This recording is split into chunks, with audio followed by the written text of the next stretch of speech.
Hey there, this is week 32, and these are my words.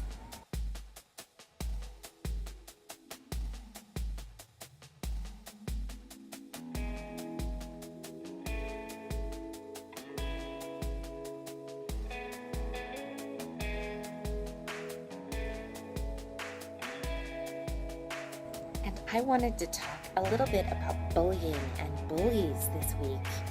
I grew up moving around a lot. I went to 14 different schools, so I was almost always the new kid. I skipped a grade, I skipped 5th grade, so I was younger than a lot of the kids in my class. And that meant that I had a pretty difficult time making friends and having kids of my own age be friendly with me. So much of my childhood, I actually was more friendly with adults or people that I was doing theater with than classmates and peers. And part of that was because I was being bullied. Kids were not particularly nice to me. I've mentioned in a previous post, I grew up in the Bible Belt and we were not religious. And that was another cause for kids to be unkind because I didn't agree with their sort of values.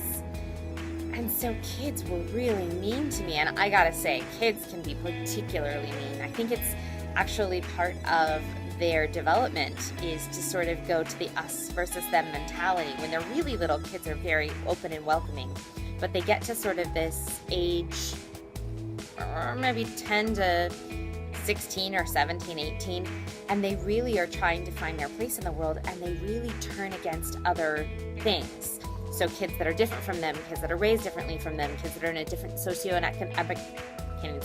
different socioeconomic area, level, kids that are a different race or religion or whatever that is, it's very easy to turn against them. And that can be particularly difficult if you're on the recipient side of things. And so I spent many days coming home from school crying alone, not having friends. And the insight that I can give to kids that are currently experiencing being bullied and having bullies interact with them is usually the bullies have something going on inside of them emotionally that they're lacking something.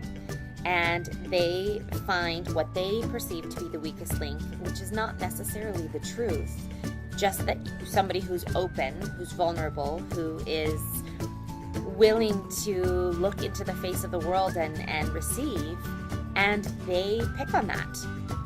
So don't give away your power. Don't let them, with their cruel words or their cruel actions, don't let them take away the light that is who you are.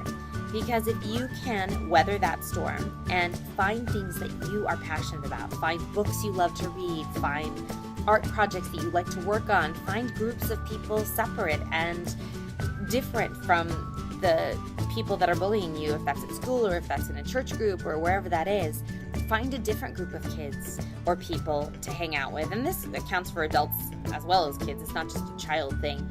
And go be with them instead. Life is too short to spend time being with people that make you miserable. And I will tell you that when you grow up and as an adult, people very definitely avoid spending time with people that make them miserable, and they avoid working with them too.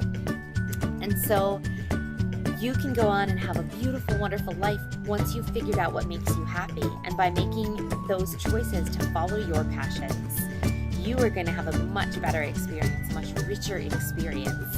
And then in the end, you're going to be a much happier person. And I can't tell you whatever happened to any of those people that were bullies. I can't say, well, they all failed and I succeeded, because I genuinely don't know, because they aren't a part of my world or my life at all.